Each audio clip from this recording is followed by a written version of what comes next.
Melihat apa yang dilukiskan di tembok ini mengingatkan saya akan bagaimana Tuhan melukiskan kita dalam karya yang luar biasa. Walaupun kadangkala kita tidak mengerti apa yang Tuhan buat dalam hidup ini. Padahal itu luar biasa, seperti gambaran ini. Di tangan seorang ahli yang melukis, akhirnya menampilkan sebuah karya yang sangat indah, luar biasa.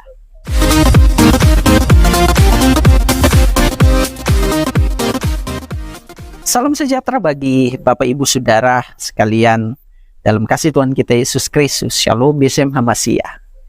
Bertumbuh bersama di dalam firman Tuhan kita Yesus Kristus adalah sebuah hal yang terindah dalam hidup ini. Bapak Ibu, satu bagian teks firman Tuhan yang akan menjadi landasan pembelajaran kita saat ini, Mazmur 40 ayat yang ke-6. Saya baca buat kita sekalian. Firman Tuhan berkata, banyaklah yang telah kau lakukan ya Tuhan Allahku, perbuatanmu yang ajaib dan maksudmu untuk kami. Tidak ada yang dapat disejajarkan dengan engkau. Aku mau memberitakan dan mengatakannya, tetapi terlalu besar jumlahnya untuk dihitung. Bertolak dari ungkapan seorang Daud, bagaimana dia menceritakan pengalaman hidup berjalan bersama dengan Tuhan. Tak pernah dia pikirkan, tak pernah dia bayangkan. Mungkin seperti apa yang dijelaskan Paulus di dalam suratnya kepada jemaat yang ada di Korintus, dalam 1 Korintus pasal 2 ayat 9. Dia katakan apa yang belum pernah dilihat oleh mata, yang belum pernah didengar oleh telinga, dan yang belum pernah timbul di dalam hati, yang terbaik dan yang luar biasa Tuhan sudah sediakan. Nah, Daud pun menyadari bahwa dari pengalaman hidup berjalan bersama Tuhan, tadinya dia hanya seorang gembala kecil, tidak terpandang, jangankan di antara kaum Israel sebagai suatu bangsa, tetapi juga di kalangan sesama suku kaumnya, bahkan di tengah keluarga. Daud adalah orang yang diasingkan di padang. Tidak punya teman, temannya hanya kambing domba, itu pun hanya 1-2 ekor saja. Siang dia kepanasan, malam kedinginan, dan hampir setiap waktu dia harus membahayakan dirinya untuk menjaga kambing dombanya dari serangan beruang dan singa. Tapi bagaimana pengalaman itu ya kemudian menghentar dia menjadi seorang raja. Makanya dalam ungkapan ini Daud bilang, banyaklah yang telah kau lakukan ya Tuhan Allah. Hal yang luar biasa adalah kata banyak ini berarti banyak hal yang sudah Tuhan buat. Bahkan kalau kita lihat dalam bagian terakhir dalam teks ini bilang gini, aku mau memberitakan dan mengatakannya tapi terlalu besar jumlahnya untuk dihitung. Bagaimana Tuhan meluputkan dia dari cakar beruang, dari cakar singa, kemudian meluputkan dia dari tangan Goliat, pahlawan yang terlatih, yang berpengalaman dari Filistin, dan menumbangkan dia hanya dengan senjata yang sederhana dan terkesan tradisional. Kemudian bagaimana Tuhan mensingkirkan Saul yang pada waktu itu menjadi raja, kemudian mengangkat Daud. Dan dalam perjalanan bagaimana dia memimpin Israel, bagaimana kerajaan-kerajaan yang ada di sekeliling ya ditaklukkan dalam kekuasaan Daud bersama dengan orang-orang yang dia pimpin.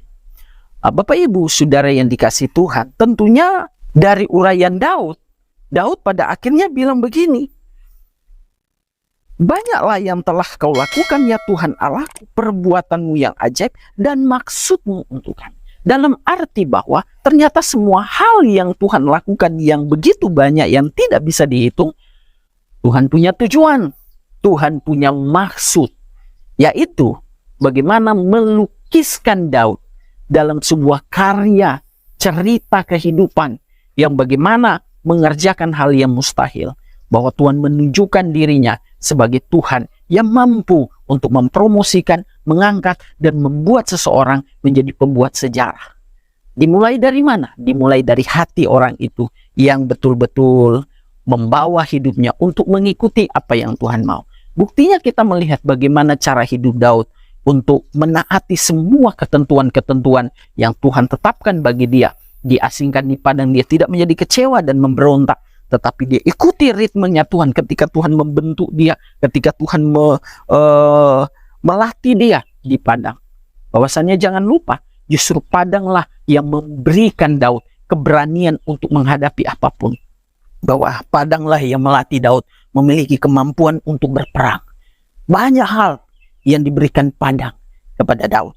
Jadi dengan kata lain bahwa Tuhan punya maksud, apapun penderitaanmu, apapun masalahmu hari ini, apapun problematika dalam keluargamu, dalam tanggung jawab pekerjaanmu, dalam kehidupanmu sehari-hari, Tuhan punya maksud untuk membentuk kita. Seperti lukisan ini, bagaimana dibuat oleh seorang ahli di dalam karya tangannya menciptakan karya yang luar biasa. Sama, bukankah kita ada di dalam karya tangan Tuhan? Ketika hidup kita diserahkan ke dalam tangan Tuhan, maka dia mampu untuk membuat hal yang luar biasa. 5 roti 2 ikan di tangan Tuhan bisa memberi makan begitu banyak orang, dan itu mustahil. Tidak ada yang mustahil bagi Tuhan.